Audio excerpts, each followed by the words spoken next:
সাবেক আইজিপি বেনজির আহমেদের বিরুদ্ধে ৩টি মামলায় গ্রেপ্তারি পরোয়ানা জারি আছে। দেশে ফিরিয়ে আনা হলে আন্তর্জাতিক অপরাধ ট্রাইব্যুনালে হাজির করে রিমান্ডের আবেদন করবে প্রসিকিউশন। এছাড়া তার বিরুদ্ধে অন্তত 10টি মামলা তদন্তাধীন। এসব মামলায় বেনজিরের বিরুদ্ধে প্রাথমিক সম্পৃক্ততা পেয়েছে প্রসিকিউশন। এদিকে জুলাই গণঅভ্যুত্থানে রাজধানীর রামপুরায় কার্নিশে ঝুলে থাকা তরুণকে গুলিসহ দুজনকে হত্যা মামলার রায় দেয়া হবে 28 জুন। বাড়ি থেকে টোকায় নিয়ে আসবো।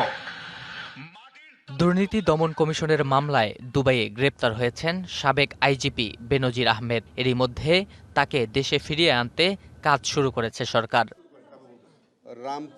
বেনজিরের বিরুদ্ধে শাপলা চত্বর হত্যাকাণ্ড, বিচার বহির্ভূত হত্যা, গুম, অপহরণ সহ বিভিন্ন অভিযোগের তদন্ত চলছে। সোমবার ব্রিফিংয়ে একথা জানান আন্তর্জাতিক অপরাধ ট্রাইব্যুনালের চিফ প্রসিকিউটর। তিনি শাপলা চত্বরের মামলায় অন্যতম কুশীলব ছিলেন। চট্টগ্রামের একরাম কমিশনার যে হত্যাকাণ্ড, তার সাথে তার সরাসরি সম্পৃক্ততা ছিল।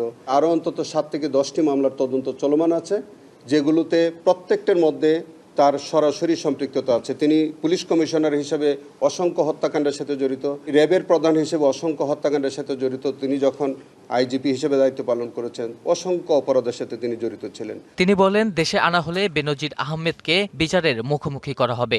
এ বিষয়ে কঠোর অবস্থানে থাকবে প্রসিকিউশন। তাকে যদি বাংলাদেশে আনা হয়, আমাদের এই ট্রাইব্যুনালেও তাকে আনা হবে। যেগুলোতে বিচার চলছে সেখানে হাজির করা হবে। যেগুলো তদন্তাধীন আছে সেগুলোতেও তাকে রিমান্ডে নেওয়া হবে এবং তাকে জিজ্ঞাসাবাদ করা হবে এবং তার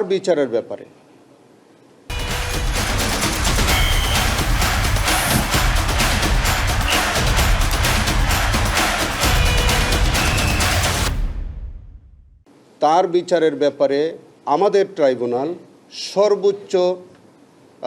সর্বোচ্চ কঠোর হস্তে এই বিচারটি সম্পন্ন করা হবে। আইনজীবীরা বলছেন, সংযুক্ত আরব আমিরাতের সাথে বন্দি বিনিময় চুক্তি নেই বাংলাদেশের। তারপরও সরকারের অনুরোধে বেনজির আহমেদকে ফিরিয়ে দিতে পারে দেশটি।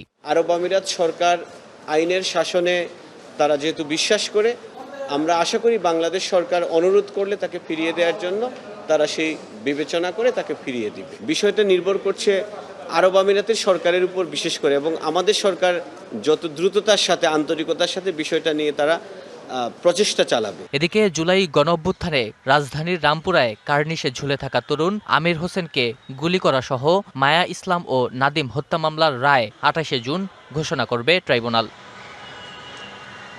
নাজমুল হুদা, ডিভিসি নিউজ, ঢাকা।